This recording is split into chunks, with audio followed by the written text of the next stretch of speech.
যে কাদিয়ানীরা সব বিশ্বাস করলো, শুধু একটা আয়াতের দুটো শব্দ অবিশ্বাস করার কারণে, ডিসএগ্রি করার কারণে গোটা পৃথিবীর সমস্ত স্কলাররা যদি তাদেরকে কাফের বলে ফতোয়া দিতে পারে, রাজনীতির সাথে কোরআনের সম্পর্ক নাই এই বক্তব্য বলে যেই রাজনীতিবিদ 900 আয়াতকে অস্বীকার করেছে, সে পৃথিবীর সবচেয়ে ভয়ঙ্কর কাফের, ঠিক কিনা?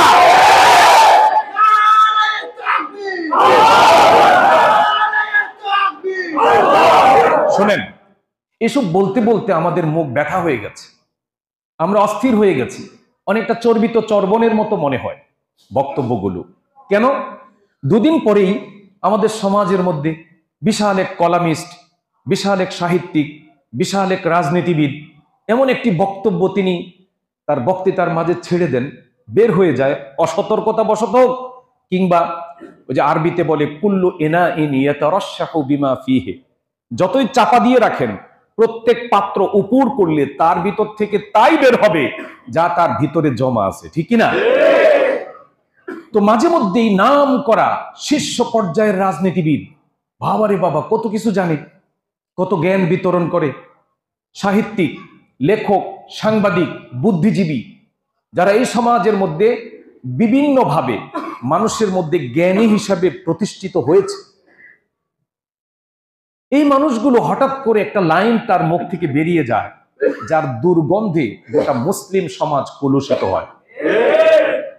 এর কারণ কি? এর কারণ হচ্ছে কুল্লু ইনাইন ইয়াতারাশাহু বিমা ফিহি। সে তো কেমব্রিজ থেকে, অক্সফোর্ড থেকে, হার্ভার্ড থেকে ডিগ্রি নেওয়া মানুষ।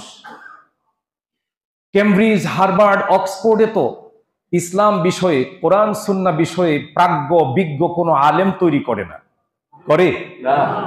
করে না। মানুষ কিভাবে আরো বেশি ভোগবাদী হতে পারে, হাজার হাজার মানুষের রক্তের উপর কিভাবে নিজের রাজত্ব কায়েম করা যায়, কিভাবে দুনিয়াকে আরো বেশি শোষণ করে সমাজকে কিভাবে বৈষম্য ভেতরে ঠেলে দিয়ে মানুষের সমস্ত অধিকার হরণ করে নিজে কিভাবে আঙ্গুল ফুলে কলা গাছ হওয়া যায়, এই শিক্ষাই তো হার্ভার্ড আমাদেরকে দেয়। আপনারা রাগ করলেন?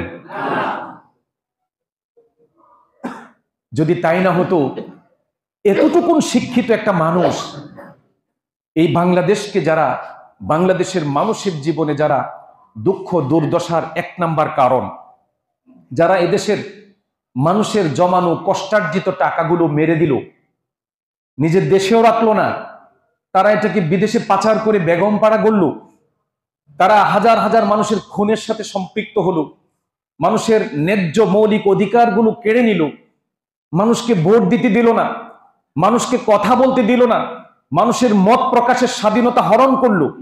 একটা মানুষও কি অশিক্ষিত আছে? হ্যাঁ, কিছু অশিক্ষিত লোককে তারা তাদের লাঠিয়াল বাহিনী হিসাবে পার্থিব সুযোগ সুবিধা দিয়ে তারা তাদের ফেভারে নিয়ে এই আকাজগুলো করেছে, ঠিক কিনা? কিন্তু এরা তো শিক্ষিত, এদের প্রত্যেকের বড় বড় ডিগ্রি রয়েছে, বড় বড় ডিগ্রি রয়েছে। আর রাসূল সাল্লাল্লাহু আলাইহি ওয়াসাল্লাম যখন পৃথিবীতে আসেন, কি সমাজে, কোন পরিবেশে, কিভাবে এসেছেন, সব ইতিহাস তো আপনাদের জানা। ঠিক আমি মনে করি বাংলাদেশে আমরা একটা নব্য জাহিলিয়াতকে ফেস করছিলাম। নতুন জাহিলিয়াত, নতুন রূপে, নতুন ফরম্যাটে আমাদের উপর সেই জাহিলিয়াত ঝেঁকে বসেছিল। রাসূলুল্লাহর আগমনের পূর্বে যেই জাহিলিয়াতের অভিশাপ থেকে মুক্ত হওয়ার জন্য এমন কোন মানুষ নাই মনে প্রাণে তাদের প্রভুর কাছে প্রার্থনা করে নাই। তারা বলেছে, প্রভু, খেয়ে থাকি কি না খেয়ে থাকি এটা আমাদের কাছে গৌণ, মুখ্য নয়।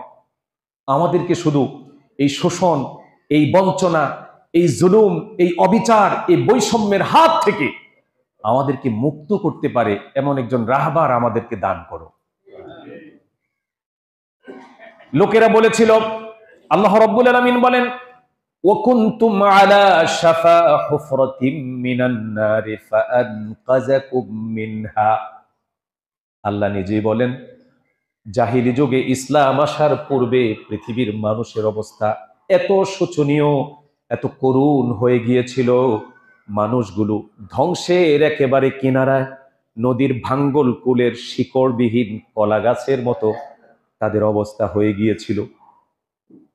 নদীর ভাঙ্গুল কুলে শিকড়বিহীন কলা গাছ এই আছে তো এই নাই। মানুষ এত বেশি বিভীষিকাময় পরিস্থিতির মধ্যে পড়েছে, এত বেশি শ্বাসরুদ্ধকর পরিস্থিতির মধ্যে পড়েছে, আসমানওয়ালা নিজেই সাক্ষী দিয়া বলেন, কুনতুম আলা শাফা হুফরাতিম মিনান নার, তোমরা জাহান্নামের একেবারে কিনারায় পৌঁছে গিয়েছিলে গোটা জাতি।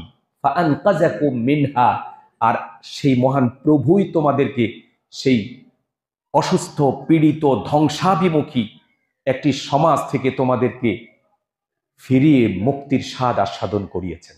সুবহানাল্লাহ। আমরা খুব তাড়াতাড়ি ভুলে যাই রাসূল সাল্লাল্লাহু আলাইহি ওয়াসাল্লাম আসলেন, এসে তিনি কোনো জাদু নিয়ে আসেননি, শুধু মুআজিজার বলে, অলৌকিক ক্ষমতা বলে এই সমাজকে পরিবর্তন করেননি।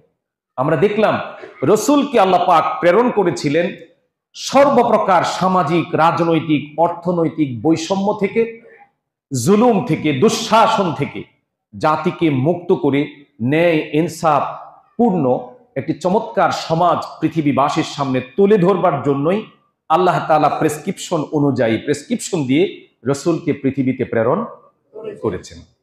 তিনি পৃথিবীতে এসে তো মসজিদে বিশাল লম্বা তসবিহ নিয়ে বসে যেতে পারতেন, কোনো বিরোধী পক্ষের সাথে কোনো সংঘর্ষের প্রয়োজন হতো না। আমরা তো সবাই সাক্ষী দিচ্ছি, রাসূলের স্বভাবে বিন্দু মাত্র কোনো উগ্রতা পৃথিবীর ইসলাম বিদ্বেষী কোনো ঐতিহাসিক জীবনে লিখতে পারেন নাই, ঠিক না? তিনি ছিলেন প্রচন্ড শান্ত প্রকৃতির, প্রচন্ড ধৈর্যশীল এক মহামানব ছিলেন। শত্রু মিত্র সকল মানবতার প্রতি তার ছিল প্রচন্ড দরদ। আল্লাহ নিজেই বলেছেন, ফাবিমা রাহমাতিম মিনাল্লাহি লিনতা লাহুম, তোমার রব অনুগ্রহ করে তোমাকে দয়াদ্র মনোভাব সম্পূর্ণ মানুষ বানিয়েছেন। নিজে বলতেছে, তোমার এই অন্তরে মানুষের প্রতি, মানবতার প্রতি, সৃষ্টির প্রতিটি সদস্যের প্রতি দরদ দিয়ে, ভালোবাসা দিয়ে, প্রেম দিয়ে আল্লাহ সুবহানাহু ওয়া তাআলা ভরপুর করে দিয়েছেন। তো এমন একজন মানুষ, তিনি তো মক্কার সে সময়ের ক্ষমতাসীনদের প্রস্তাব অনুযায়ী তিনি তো তার ধর্মীয় উপাসনালয়ে ঢুকে যেতে পারতেন, যে আমার সংঘর্ষের কোনো প্রয়োজন নেই, কারো কাজে বাধা দিয়ে শত্রু হওয়ার আমার কোনো দরকার নেই। তিনি যদি এই নীতি অবলম্বন করতেন, পৃথিবীতে জাহিলিয়াত মুক্ত, বৈষম্য মুক্ত একটি সোনার সমাজ, উদাহরণ দেওয়ার মতো কোনো সোনার সমাজ পৃথিবীর মানুষের সামনে মডেল হিসেবে থাকতো না। তিনি নামাজও পড়েছেন, তিনি তার রাজনৈতিক কর্মকাণ্ড পুরো দমে তার অনুগত কর্মীদেরকে নিয়ে তিনি গোটা সমাজকে বদলাবার জন্য তার রাজনৈতিক কর্মকাণ্ডে তিনি ফুল টাইম তিনি ব্যয় করেছেন। আমরা কেন ইতিহাস জানি না? তিনি ছিলেন পৃথিবীর ইতিহাসের সর্বশ্রেষ্ঠ উদাহরণ দেওয়ার মতো একজন শাসক। এবং শুধু তিনি নন, তার সবচেয়ে কাছের যারা, তাকে অনুসরণ করে যারা জান্নাতের দুনিয়ার জীবনেই জান্নাতের সার্টিফিকেট পেয়েছেন, সেই আশারায়ে মুবাশশারা সুসংবাদ প্রাপ্ত 10 জন সাহাবী, ঠিক না? হযরতে আবু বকর, ওমর, ওসমান, আলী, তলহা, জুবায়ের, আব্দুর রহমান, সাআদ, সাঈদ, আবু উবায়দা ইবনুল জাররাহ, সুবহানাল্লাহ বলেন। এই 10 জন সাহাবীর মধ্যে 4 জন সবচেয়ে ঘনিষ্ঠ ছিলেন, সবচেয়ে ঘনিষ্ঠ। এই 4 জনই সমকালীন যুগের শ্রেষ্ঠ শাসক ছিলেন, ঠিক না? কোনো সন্দেহ আছে?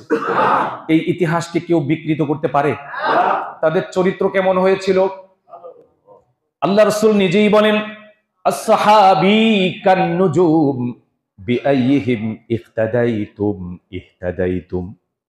ও পৃথিবীর মানুষ, সাগর মহাসাগরে জাহাজের নাবিকরা যদি পথ হারিয়ে ফেলে, তারা সারাদিন নোঙ্গর করে এক জায়গায় দাঁড়িয়ে থাকে, কখন রাত হবে, কখন আকাশে ধ্রুব তারা উদিত হবে। আকাশের একটা তারা আছে, তার নাম ধ্রুব তারা। কি তারা? ধ্রুব তারা। নাবিকরা যখন মহাসাগরের মাঝে পথ হারিয়ে দিক বেদিক শূন্য হয়ে কোন দিক গন্তব্য হারিয়ে ফেলে, নাবিকরা অপেক্ষা করে রাত হওয়ার জন্য। রাত হলেই যখনই আকাশে ধ্রুব তারা উদিত হয়, সেই তারা দিয়ে তাদের গন্তব্যের সন্ধান তারা খুঁজে নেয়। দিনের নবী বলেছেন, সাহাবী কান্নুজুম, আমার হাতে প্রশিক্ষিত এক একজন সাহাবী হলো আকাশে প্রজ্বলিত ধ্রুব তারার মতো। কি উদাহরণ দেখেন! এরাই ছিল রিয়েল সুপারস্টার, রিয়েল সুপারস্টার। আর আমাদের সমাজের যুবকদের আইকন যে সমস্ত সুপারস্টার, ওদের জিন্দিগি যত ঘাঁটবেন ততই দুর্গন্ধ, যতই দুর্গন্ধ। আর এদের নাম দিয়েছে সুপারস্টার। সুপারস্টার, সুপারস্টারের মিনিং কি? তারকা। কিসের তারকা? তাদেরকে যদি কেউ ফলো করে তার শেষ ঠিকানা হবে জাহান্নাম। কোনো সন্দেহ আছে? এক একটা অভিনেতা, এক একটা অভিনেত্রীর চারিত্রিক অধপতন এমন পর্যায়ে গিয়ে পৌঁছেছে, যদি ব্যাখ্যা করা হয়, আমাদের মিডিয়া যদি না থাকতো, এদেরকে যদি আমাদের মিডিয়া যদি তাদেরকে প্রমোট না করত, আল্লাহর কসম এদের জিন্দিগির, এদের সংসার যে অশান্তির দাবানল জ্বলছে, এদেশের মানুষ তাদেরকে ইতিহাসের আস্থা করে নিক্ষেপ করত। কিন্তু এদেরকে সাজিয়ে গুজিয়ে আমাদের ডেইলি স্টার, প্রথম আলো সহ বিশাল মিডিয়া তাদেরকে সাজিয়ে গুজিয়ে পচা জিনিসটাকে জাতির সামনে স্টার হিসাবে তুলে ধরে। দিনের নবী বলেছেন, এরকম আর্টিফিশিয়াল কোনো সাজগোজ আমার সাহাবীদের প্রয়োজন নেই। আমি তাদেরকে শিক্ষা দিয়েছি উত্তম চরিত্র। আমার সাহাবীরা হলো আকাশে প্রজ্বলিত ধ্রুব তারার মতো। তোমরা যদি জীবন পরিচালনা করতে গিয়ে পথ হারিয়ে ফেলো, যে কোনো একজন সাহাবীর জীবনকে অনুসরণ করবা, তার পদচিহ্ন অনুসরণ করে হাঁটবা, হাঁটতে হাঁটতে দেখবা তোমার শেষ গন্তব্য জান্নাতুল ফেরদাউস। বিআইহিম, রাসূল কি বলছে? বিআইহিম, আমার সমস্ত সাহাবীরাই আকাশের তারকার মতো, রিয়েল সুপারস্টার। তোমরা যদি তাদেরকে ফলো করো তাহলে তোমাদের শেষ ঠিকানা হয়ে যাবে জান্নাত। সুবহানাল্লাহ। তো সাহাবীরা রাসূলের কাছে শিখেছেন, রাসূলের কাছে তারা শিখেছেন।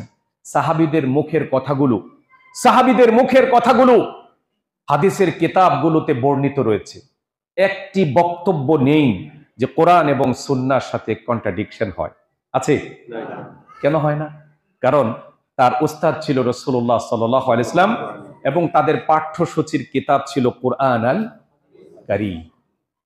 কোরআনুল কারীম, হাদিস শরীফ, রাসূলের জিন্দেগি ছিল তাদের একমাত্র পাঠ্যসূচি, কারিকুলাম।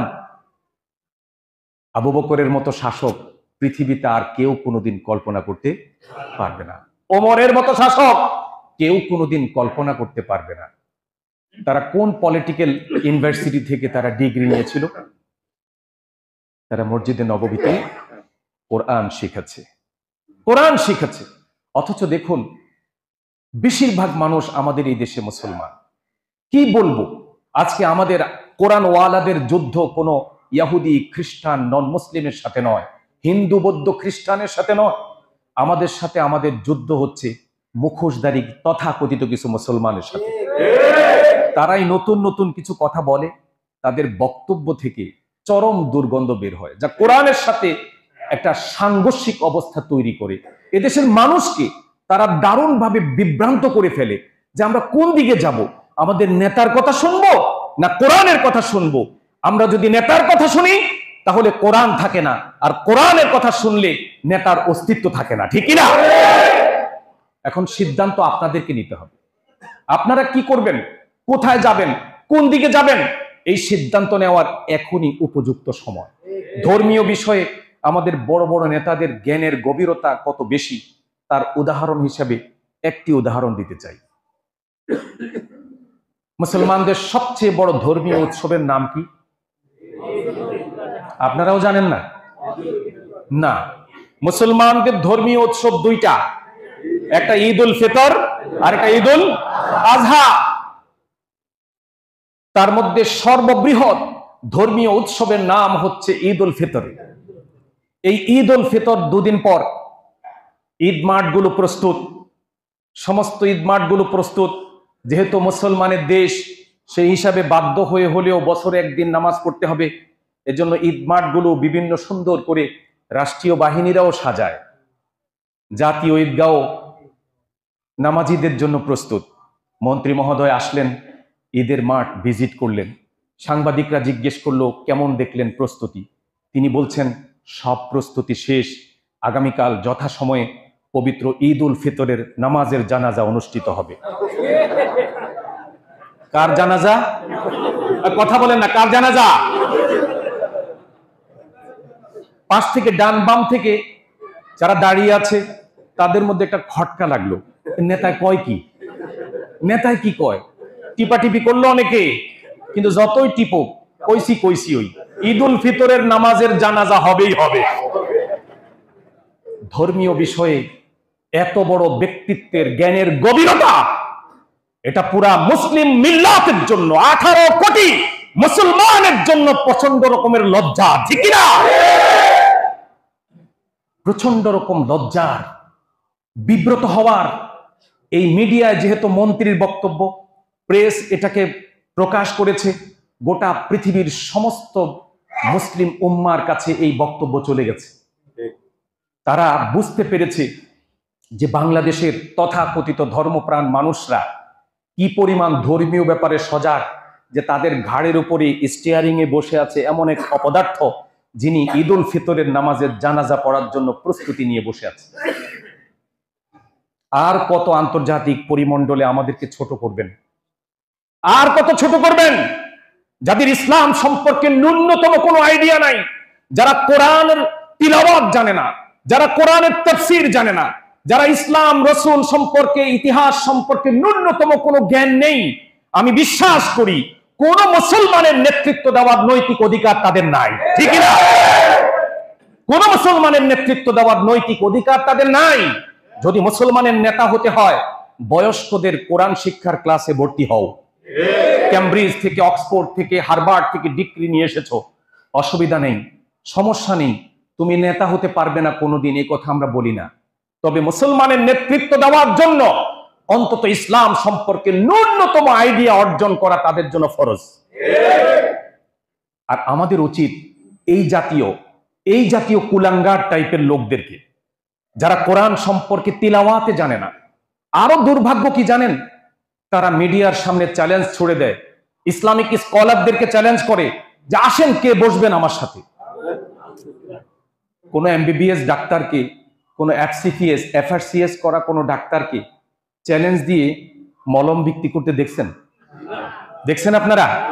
চ্যালেঞ্জটা এই হাঁটুতে থাপ্পড় দিয়ে কে দেয়? কথা বলেন না কেন, কে দেয়? এই আমাদের দেশের ওই রাজনীতিবিদদের মাঝে আর রাস্তার ফুটপাতে মলম বিক্রেতার মাঝে বিন্দু মাত্র কোনো পার্থক্য নাই। এরা ইসলামিক স্কলারদেরকে চ্যালেঞ্জ করে, আরে বেটা 12 বছর 15 বছর তো কোরআনের মধ্যেই ডুব দিয়ে আছে। আমাদের জগৎ, পশুরা বনে সুন্দর, শিশুরা মাতৃ করে কি নিয়ে পড়াশোনা করেছি। তোমরা আমাদেরকে চ্যালেঞ্জ করো, ওয়াজে বক্তৃতা দিতে গেলে, মঞ্চে বক্তব্য দিতে গেলে আয়রন করা পাঞ্জাবি পরে একদল অপদার্থ বক্তার চেয়ারের পাশে বসে থাকে। আর যখন কোরআনের আয়াতগুলো চুরির বিরুদ্ধে, মদের বিরুদ্ধে, তারপরে জেনা ব্যভিচারের বিরুদ্ধে, অসৎ নেতৃত্বের বিরুদ্ধে, জাহিলি যুগের সমস্ত অপকর্মগুলোর বিরুদ্ধে কোরআন থেকে যখন বিবৃতি দেওয়া হয়, তখন নেতার চোখ বন্ধ করে দেখে এবারের আলোচনার টার্গেট আমি নিজে। কিছুক্ষণ সহ্য করার পর ঘাম টাম গিয়ে চেপে ধরে বসে থেকে পরিস্থিতি বুঝে আসতে বলে, হুজুর এগুলো বাদ দেন না, আছে না নাই? এসব আলোচনা বাদ দেন। হুজুরে হেতু আসতে কইছে প্রথম, হুজুরে কয় কে বাদ দিমো, এটি কোরআন শরীফের কথা না, এগুলি কোরআন শরীফের কথা না, এগুলো বাদ দিব কেন? এগুলোর আলোচনা হওয়ার দরকার নাই। তাইলে কি তুমি কিতাবের কিছু অংশ বিশ্বাস করো আর কিছু অংশকে ছেড়ে দিতে বলো? কোরআন এ ব্যাপারে, তোমার মতো ব্যক্তির ব্যাপারে কোরআন 1450 বছর আগে এই ঘোষণা দিয়েছে, আফাতুমিনুনা বিবাদিল কিতাব ওয়া তাকফুরুনা বিবাদ ফামা জাযাউ মান ইয়াফআলু যালিকা মিনকুম ইল্লা খিজিয়ুন ফিল হায়াতিদ দুনিয়া ওয়া ইয়াউমাল কিয়ামাতি يردون إلى أشد العذاب ওয়ামাল্লাহু বিগাফিলিন আম্মা তা'মালুন। আল্লাহু আকবার বলেন। তোরে কে বলছে মাহফিলে যেতে বেটা? তোরে কে দাওয়াত দিছে?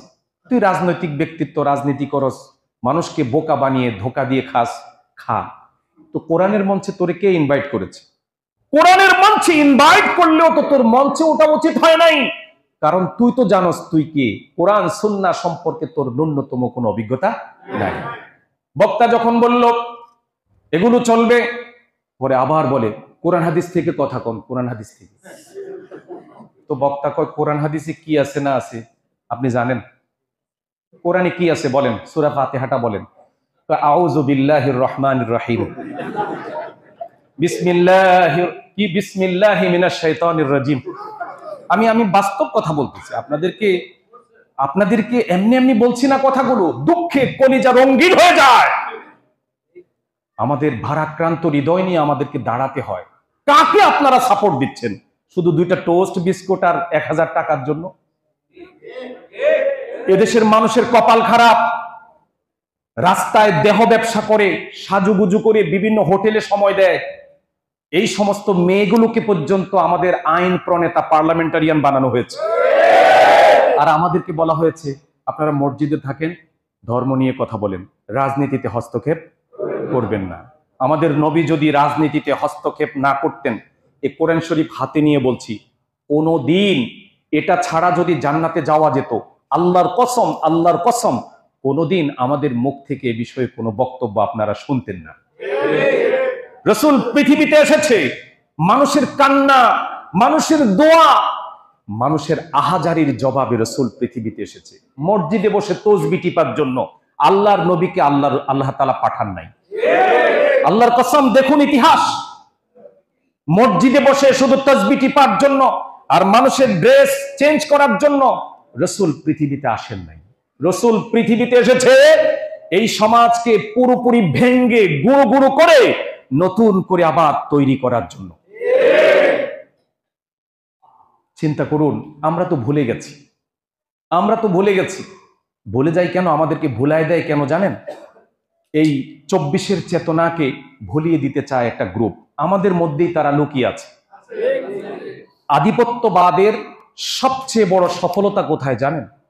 আধিপত্যবাদীদের সবচেয়ে বড় সফলতা হচ্ছে তারা আমাদের প্রিয় মাতৃভূমি বাংলাদেশে একটা নয়, একাধিক পলিটিক্যাল পার্টি, দালাল পলিটিক্যাল পার্টি তারা তৈরি করেছে। তারা লেখক তৈরি করেছে দালাল, তারা সাংবাদিক তৈরি করেছে দালাল, তারা শিক্ষাবিদ তৈরি করেছে দালাল, তারা প্রত্যেকটা পেশায় তাদের 5-6টা গোলাম আর দালাল তৈরি করতে সফল হয়েছে।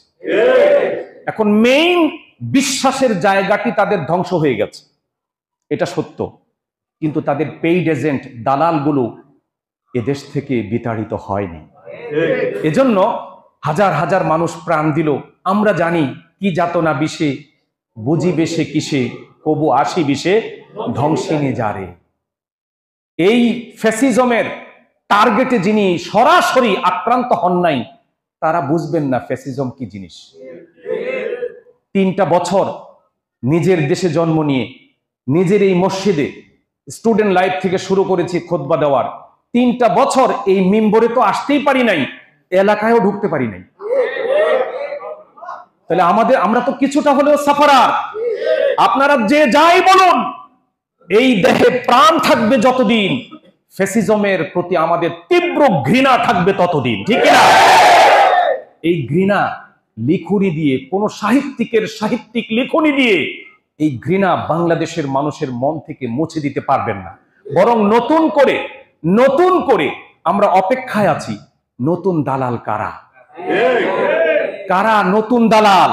এই নতুন দালালদেরকে চিহ্নিত করতে পারলে আল্লাহর কসম, 5 বছর হোক, 10 বছর হোক, 20 বছর হোক, এই দেশের তৌহিদি জনতা আধিপত্যবাদের সেই দোসর আর দালালদেরকে ঠিক ফ্যাসিবাদের মতোই মূলোৎপাটন করে ছাড়বে ইনশাআল্লাহ। আমি আপনাদেরকে কেন কথাগুলো বলছি? এগুলোই আমার ইসলাম, এটাই আমার দ্বীন। আমি আপনাদেরকে শোনাতে পারি রাজনৈতিক নেতারা বলছেন কোরআনের সাথে রাজনীতির সম্পর্ক নাই। সেই পুরনো কথার জবাব কতবার দিব? রাজনৈতিক দলের প্রত্যেকটা দলের ম্যানিফেস্টো, ইশতেহার, তাদের সংগঠন পদ্ধতি আমার পড়া আছে। আমি এখানে এমনি এমনি বক্তৃতা দিতে দাঁড়াই নাই। আওয়ামী লীগ বলেন, বিএনপি বলেন, জামাত বলেন, জাতীয় পার্টি বলেন, বাংলাদেশে রাম বাম যারা রাজনীতি করে, আমি তাদের অফিসের সামনে দিয়ে গেলে তাদের একটা ইশতেহার কিনে নেই, তাদের দলীয় গঠনতন্ত্র কিনে নেই, আমার সংগ্রহে আছে। আমরা এগুলো পড়ি, জেনে শুনে আমাদের মধ্যে এই প্রতিক্রিয়া তৈরি হয় যে এদেশের মানুষকে তারা কিভাবে, কোন দিকে, কোন কৌশলে আল্লাহর হেদায়েতের পথ থেকে টেনে জাহান্নামে ঢুকায় দিচ্ছে। এটা আমাদের দেখার প্রয়োজন। আমরা দেখি, এগুলো বুঝি, কিন্তু দুঃখ লাগে তখন যখন আমরা দেখি বলে রাজনীতির সাথে কোরআনের সম্পর্ক নাই। প্রত্যেকটা রাজনৈতিক দলের ম্যানিফেস্টো অধ্যয়ন করলে, তাদের সংগঠন পদ্ধতি আপনারা যদি স্টাডি করেন, দেখবেন তাদের লক্ষ্য হচ্ছে দুঃশাসন, বৈষম্য মুক্ত, জুলুম মুক্ত একটি সমাজ, একটি দেশ গঠন করতে হবে। ন্যায় ইনসাফ পরিপূর্ণ একটি দেশ গঠন করার ঘোষণা প্রত্যেক রাজনৈতিক দলের আছে না নাই? প্রত্যেকেরই একটি কথা, বৈষম্য মুক্ত একটি সমাজ গড়ব। ইকুয়ালিটি, আমাদের সংবিধানের মূল কথা ছিল equality, human dignity, social justice. এই তিনটি ছিল মূলনীতি, যে সাম্য, মানবিক মর্যাদা এবং সামাজিক সুবিচার। এই তিনটি হচ্ছে মূল মন্ত্র। এই তিনটি যদি প্রত্যেকটা রাজনৈতিক দলের মূল মন্ত্র হয়, তাহলে কোরআন শরীফ কি বলছে? ইন্না আনজালনা ইলাইকাল কিতাবা বিল হক। খেয়াল করে শুনুন, ইন্না আনজালনা ইলাইকাল কিতাবা বিল হক। কেন নাজিল করেছি? লিতাহকুমা বাইনান নাসি বিমা আরাকাল্লাহ। আল্লাহ রাব্বুল আলামিন বলেন, ইন্না, নিশ্চয় আমি, আনজালনা, অবতরণ করেছি, নাজিল করেছি, পাঠিয়েছি, ইলাইকা, তোমার কাছে, আল কিতাব, কোন কিতাব? কোরআন পাঠিয়েছি, বিল হককে, এটাকে গোটা সমাজ আর মানব জাতির জন্য যথাযথ উপযুক্ত বানিয়ে আমি এই প্রেসক্রিপশন তোমাদেরকে দান করেছি। কেন দান করেছি? কেন? লিতাহকুমা বাইনান নাসি বিমা আরাকাল্লাহ। আল্লাহ তোমাকে যেমনে যেমনে দেখায় দিয়েছে, ঠিক সেইভাবে মানুষের মধ্যে সুশাসন প্রতিষ্ঠা করার জন্য আমি তোমাকে সুশাসনের কিতাব নাজিল করে দিয়েছি। লিতাহকুমা, হাকামা ইয়াহকুমু, আরবি জানলে বলেন অর্থ কি? শাসন করা। হাকামা ইয়াহকুমু মানে কি? শাসন করা। লিতাহকুমা, যাতে করি তুমি সুশাসন প্রতিষ্ঠা করতে পারো। কার মাঝে? বাইনান নাস। এখানে বলা হচ্ছে বাইনাল মুমিনিন, বলা হচ্ছে একটা দেশের মধ্যে হিন্দু থাকবে, বৌদ্ধ থাকবে, খ্রিস্টান থাকবে, মুসলিম, নন মুসলিম সব থাকবে। এজন্য আল্লাহ শব্দ চয়নে কত সতর্ক দেখুন। আল্লাহ বলছে লিতাহকুমা বাইনান নাস, মানুষের মাঝে সুশাসন প্রতিষ্ঠার জন্যই আমি কেবলমাত্র একমাত্র কোরআন নাজিল করেছি। এটা কার কথা? কার কথা? এখন কোন ব্যক্তি যদি হার্ভার্ড থেকে, অক্সফোর্ড থেকে বড় পলিটিশিয়ান হয়ে বাংলাদেশে এসে কেউ যদি বলে যে রাজনীতির সাথে, হুকুমতের সাথে কোরআনের কোনো সম্পর্ক নাই, তাহলে সে একটা দুইটা নয়, কোরআন শরীফের প্রায় 900 আয়াতকে সে অস্বীকার করার দুঃসাহস দেখায়। কয়শো আয়াত? 900 আয়াত। কোরআন শরীফের একটা আয়াত অস্বীকার করলেই তো ঈমান থাকেনি। আমরা কাদিয়ানীদের ব্যাপারে খুব ঐক্যমত। কাদিয়ানীরা অমুসলিম, কাদিয়ানীরা কেন? দোষটা কি? আন্দাজে কথা বলি না। আমি এটা যাচাই করার জন্য বকশীবাজার গিয়েছিলাম। কোন বাজার? কাদিয়ানীদের হেড অফিস বকশীবাজার, ঢাকা আলিয়ার অপোজিট সাইডে বকশীবাজার। একটা মসজিদের মতো আছে। এটা অলওয়েজ 24 আওয়ার্স এটা ক্লোজ থাকে, ডোর ক্লোজ থাকে, ওপেন না। এটা সবার জন্য উন্মুক্ত না। তারা প্রেসক্রাইবড পিপল, যারা সাক্ষাৎ প্রার্থী, তারা যেতে পারে। তো আমার এক বন্ধু ছিল, ঢাকা আলিয়ায় পড়তো, কাদিয়ানীদের মুরিদ। অর্থের কারণে পৃথিবীর মানুষের অনেক পরিবর্তন হয়ে যায়, ঠিক না? যে আমাদের দেশে যারা দেশ বিরোধী ষড়যন্ত্র করে, দালালি করে, তারা নিজেরাও বোঝে যে আমার এই কথা কেউ গ্রহণ করবে না, কিন্তু আমি তো আমার থোঁতাটা বেশি এলেছি। থোঁতা বুঝছেননি? আমার জিহ্বা, আমার ব্রেন, আমার মস্তিষ্ক এটা অল্প দামে ইন্ডিয়া কিনে নিয়েছে। ইন্ডিয়া কিনে নিয়েছে। এজন্য আমি সাদা দেখলেও বলি কালা, কালা দেখলেও বলি সাদা। ওরা জানে এগুলো, কিন্তু বেচা হয়ে গেছে, গোলাম হয়ে গেছে। গোলামের কোনো স্বাধীনতা থাকে না। গোলাম প্রভুর দিকে তাকিয়ে থাকে যে নেক্সট কোর্স, নেক্সট বক্তব্য কি দিব, নেক্সট বিচারের রায় কি দিব। আমাদের সুপ্রিম কোর্ট, হাই কোর্ট সহ আমাদের পুরো বিচার বিভাগ ছিল ফ্যাসিবাদের গোলাম। এজন্য বিচারপতিরা বিভিন্ন ভবনের দিকে তাকিয়ে থাকতো যে কি রায় আসে সেটা আমরা পাঠ করব। সাংবাদিকদের মতো আমরা কি করব? পাঠ করব। তো এই জন্য কি জানি বলতেছিলাম, কাদিয়ানি, কাদিয়ানিদের মাথা বিক্রি করা। তারা চাইলেও এ পথ থেকে ফিরতে পারবে না। আমি গেলাম, অনেক ম্যানেজ করে তারপরে তাদের সেই তথাকথিত মসজিদে ঢুকলাম। ঢোকার পরে আমার শরীরটা একটু ভারী হয়ে গেল, কেমন জানি একটু অচেনা জায়গায় গেলে যেমনটি হয় আর কি। ঢোকার সাথে সাথে মনে হয় যেন মুনকার নাকিরের মতো দুইজন এসে আমার পাশে দাঁড়ায় গেল। দাঁড়ায় বললো যে আপনি কার কাছে আসছেন? তা আমি বললাম যে ইমাম সাহেবের সাথে দেখা করব। তো ইমাম সাহেবের রুমে আমাকে নিয়ে যাওয়া হলো। আমি ওনার সাথে সালাম বিনিময় করে কথাবার্তা বললাম। প্রায় ঘন্টা দেড়েক কথা বলার পর আমি বুঝলাম এই লোকটা জ্ঞানী। এই লোকটা কি জ্ঞানী, কিন্তু সে জ্ঞান পাপী। সে কি পাপী? জ্ঞান পাপী। সর্বশেষ কথা হচ্ছে উনি আমাকে বলল যে আপনারা আমাদেরকে কাফের বলেন কেন? আমরা কি অস্বীকার করেছি? আমরা তো রসুল অস্বীকার করি না। তারা গোটা কোরআন শরীফ মানে, একটা আয়াত অস্বীকার করে না। শুধু কোরআন শরীফের একটা আয়াতের দুটো শব্দ, একটা খাতাম আর একটা নাবী। একটা খাতাম আর একটা মা কানা মুহাম্মাদুন আবা আহাদিম মির রিজালিকুম ওয়ালাকির রাসূলুল্লাহ। এতটুক পর্যন্ত তাদের ঈমান আছে। ওয়া খাতামান নবী, এই দুইটা শব্দের প্রতি তারা বিশ্বাস করে না। কয়টা শব্দ? গোটা কোরআন শরীফে 6666 আয়াতের প্রতি তারা ঈমান এনেছে। একটা আয়াতের সিংহভাগকে তারা বিশ্বাস করেছে। শুধুমাত্র দুইটা শব্দের সাথে তাদের চিন্তার কন্ট্রাডিকশন। তারা রসুলকে শেষ নবী মানে না, শেষ নবী মানে না। নবী মানে রসুল মানে, কিন্তু শেষ নবী মানে না। কেন মানে না? তাদের বিশাল মানবীয় যুক্তি রয়েছে। তো রসুল বললেন, এখানে উনি বললেন যে এখানে খাতাম মানে শেষ নয়। খাতাম মানে হচ্ছে আক্ষরিক অর্থে আংটি। কি?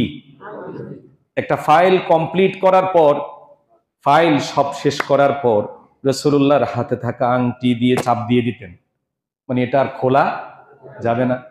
দলিলের মধ্যে যেরকম ছবির মধ্যে অর্ধেক সাইন আর ছবির উপরে বাইরে অর্ধেক সাইন, কয় উডুক না উডুক আপনি লিখি যান, লিখি যান, কয় না? তার মানে আপনার হাতের চাপটা দুদিকেই যাক। কেউ চুরিদারি করলেও ছবির উপরে সাইনটা তো সে দিতে পারবে না। কথা বুঝতে পেরেছেন? তো রাসূল এভাবে ফাইল শেষ করার পর এভাবে তৎকালীন সময়ে আংটি দিয়ে চাপ দিয়ে দিতেন, মানে শেষ, ক্লোজ। তো আল্লাহ তাআলা এখানে এই শব্দটাকে ব্যবহার করছে। তো উনি আমাকে বিপদে ফেলে দিয়েছেন, বলে খাতাম শব্দের অর্থ শেষ, এটা আপনি কই পাইছেন দেখান। তা আমি একটু বিব্রত হলাম, কিন্তু আমি বললাম যে কোরআন তো বুঝতে হবে হাদিস দিয়ে। বলে হ্যাঁ হাদিস। তা আমি, রাসূল বলেছে আনা খাতামুন নবী, এটুকু খাতাম, লা নবিয়্যা বাদি, লা নবিয়্যা বাদি, আমার পরে আর কোন নবী নাই। তিনি জানেন আপনার মতো কিছু পণ্ডিত ব্যক্তি আছেন, জাতিকে বিভ্রান্ত করার জন্য খাতাম শব্দের বিকৃত অর্থ আপনি করতেও পারেন। এজন্য এখানেও রাসূল বলেছে আনা খাতামুন নবী, আমি শেষ নবী। এটা বললেই তো হতো, কিন্তু এক্সপ্লেইন করে দিয়েছে আনা খাতামুন নবী। কারো যদি কনফিউশন থাকে খাতাম মানে কি, তাইলেও শোনো, লা নবিয়্যা বাদি, আমার পরে। খাতাম মানে হচ্ছে আমার পরে আর কোন নবী নাই। আমার কথাটা বলার উদ্দেশ্য হলো যে কাদিয়ানীরা সব বিশ্বাস করলো, শুধু একটা আয়াতের দুটো শব্দ অবিশ্বাস করার কারণে, ডিসএগ্রি করার কারণে গোটা পৃথিবীর সমস্ত স্কলাররা যদি তাদেরকে কাফের বলে ফতোয়া দিতে পারে, রাজনীতির সাথে কোরআনের সম্পর্ক নাই, এই বক্তব্য বলে যেই রাজনীতিবিদ 900 আয়াতকে অস্বীকার করেছে সে পৃথিবীর সবচেয়ে ভয়ঙ্কর কাফের, ঠিক কিনা?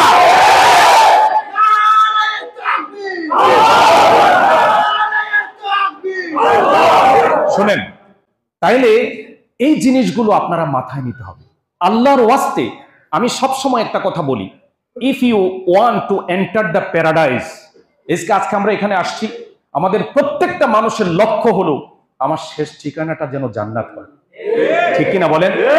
যারা দোতলায় বসে আছেন, বাইরে বসে আছেন, রাস্তা থেকে শুনছেন, আমি আপনাদেরকে প্রশ্নটা করতে চাই, মসজিদে কেন আসেন? দান সদকা কেন করেন? মানুষের সাথে ভালো আচরণ কেন করেন? একটাই তো উদ্দেশ্য, মৃত্যুর পরে আমাদের ঠিকানাটা যেন কোথায় হয়? জান্নাত। If you want to enter the paradise, আপনি যদি সত্যি জান্নাতে ঢোকার জন্য মনস্থ করে থাকেন, at first you have to clear up your concept. সবার আগে কোরআনের সাথে কন্ট্রাডিক্টরি বিশ্বাস থেকে আপনাকে বের হয়ে আসতে হবে। এই কোরআনের সাথে আয়াত নয়, দুইটা শব্দের সাথে ভিন্ন মত পোষণ করে আল্লাহর কসম জান্নাতের সুগন্ধ পাওয়া যাবে না। এখন আপনার নেতা যদি এই ধরনের কথা বলে, তাহলে নেতাকে ধরবেন না কোরআন ধরবেন? আওয়াজ দিয়ে শুনতে চাই, নেতাকে না কোরআনকে? যারা বলেন নাই আল্লাহ তুমি সাক্ষী থেকো, তারা তাদের নেতাকে ধরে থাকতে চায়, ঠিক না? কারণ সবাই বললে আওয়াজ এত কম হতো না। যদি কোরআনের সাথে সাংঘর্ষিক কোন বক্তব্য নেতা দেয়, আরেকবার অপশন দিচ্ছি আপনাদেরকে, কোরআন ধরবেন না নেতা ধরবেন? ব্যাস, এবার হয়েছে, এবার মনটা খুশি হয়েছে। আল্লাহ তুমি সাক্ষী থেকো, আল্লাহুম্মা শাহাদ, ও আল্লাহ তুমি সাক্ষী থেকো। হিলফুল ফুজুল মসজিদে যারা আজকে জুমার সালাত আদায় করতে আসছে, তারা অঙ্গীকার করেছে কোরআনের সাথে সাংঘর্ষিক কোন বক্তব্য, যত আপন লোকই হোক, যত বড় নেতাই দেখ, আমরা নেতাকে ডাস্টবিনে নিক্ষেপ করব, কোরআনকে বুকে জড়ায় ধরবো, ঠিক না? যদি এই সংকল্প থাকতে পারেন, ইনশাআল্লাহ দেখা হবে জান্নাতে, ইনশাআল্লাহ দেখা হবে জান্নাতে। কারণ রাসূল বলেছে, আখলিস দীনাকা ইয়াকফিকাল আমালুল কালিল। তোমার দ্বীন, তোমার আদর্শ আগে ঠিক করো, তোমার আমলের দিকে আল্লাহ পরে তাকাবে। আগে দেখবে তোমার চিন্তার মধ্যে কোনো ধরনের ত্রুটি আছে কিনা। যে ব্যক্তির ঈমান বিশুদ্ধ, আয়নার মতো ঝকঝকে, সেই ব্যক্তির আমলে যদি ত্রুটি থাকে, আল্লাহর কসম করে বলি, আল্লাহ তাআলা ঈমানের সৌন্দর্যের কারণে আমলের কিছু ত্রুটি থাকলেও তাকে মাফ করবেন। এ কথার দলিল চান? আল্লাহ যদি তৌফিক দেন নেক্সট জুমাতে বলবো ইনশাআল্লাহ। এজন্য যুবক ভাইদেরকে বলবো, নহে সমাপ্ত কর্ম তোমার, অবসর কোথা বিশ্রামের, উজ্জ্বল হয়ে ফুটেনি আজও সুবিমল জ্যোতি তাওহীদের। তাওহীদের জ্যোতি দিয়ে এই সমাজ যতদিন আলোকিত না হচ্ছে, আবু সাইদ মুগ্ধ শেষ হয়নি? আবু সাইদ মুগ্ধ শেষ হয়নি? যুদ্ধ শেষ? না না না, আধিপত্যবাদের বহুত দালাল, বহুত গোলাম আমাদের সমাজের মধ্যে লুকিয়ে থেকে তারা আবার সেই জাহিলিয়াতকে ফিরিয়ে আনতে চায়। সজাগ থাকতে হবে, পাহারাদারের ভূমিকা পালন করতে হবে, অতন্দ্র প্রহরী হিসাবে দায়িত্ব পালন করতে হবে। আমি আপনাদেরকে প্রশ্ন করি, সমাজ রাষ্ট্রকে অ্যাভয়েড করে কিসের ইবাদত আপনি করবেন? আপনি এখন আমার কথা শুনতেছেন, এই যে নাসির ভাই নিচের দিকে তাকায় ঘুমাইতেছে, ঘুমাচ্ছেন, শুনতেছেন? অনেক কষ্ট করে কথা বলি, একটু জাগেন জাগেন। এই মুহূর্তে উনি খুব শান্ত মাথায় এখানে বসে আছেন। এই মুহূর্তে যদি মোবাইলটা বেজে ওঠে, কি বেজে ওঠে? মোবাইলটা বেজে ওঠে, আস্তে করে যদি ভাবি ফোন দিয়ে বলে তুমি কোথায়? বলে মসজিদে। বলে তাড়াতাড়ি আসো, আমার ইফাজরে তো কালো কাপড়ে বেঁধে কে জানি ধরে নিয়ে গেছে। আপনি ইনসাফ করে জবাব দেন, এতক্ষণ পর্যন্ত আপনার অ্যাটিটিউড যা ছিল, এই খবরটা কানে আসার পর আপনার অ্যাটিটিউড কি আগের মতোই থাকবে?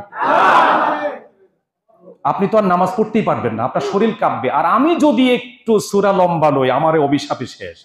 আরে এমদাদ ভাই, তুমি আর টাইম পাইলা না লম্বা কেরাত পড়া, আজকে ইখলাস পড়ো, ইখলাসের এক আয়াত পড়ো, আমারে ছুটি দাও।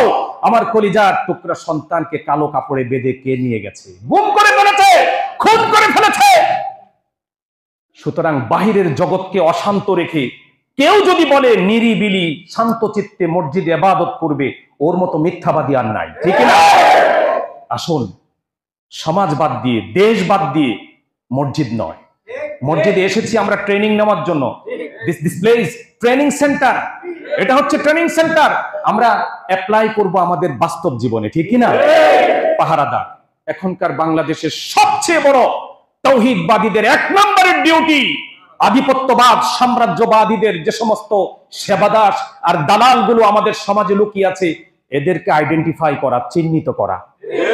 চিহ্নিত করতে পারলে ভবিষ্যতে যখনই সুযোগ আসবে তখনই তাদেরকে দুর্বল করার জন্য আমরা স্টেপ গ্রহণ করব, ঠিক না? আল্লাহ তাআলা আমাদের সকলকে তৌফিক দিন, ঈমানের নূর দিয়ে আমাদের জীবনটাকে আলোকিত করে দিন, একটি বৈষম্য মুক্ত, একটি জুলুম মুক্ত, নির্যাতন মুক্ত, ভয়হীন একটা সমাজ আমরা যাতে প্রতিষ্ঠা করতে পারি সবাই মিলে, সেই তৌফিক আল্লাহ দান করুন। আসসালামু আলাইকুম ওয়া রাহমাতুল্লাহ।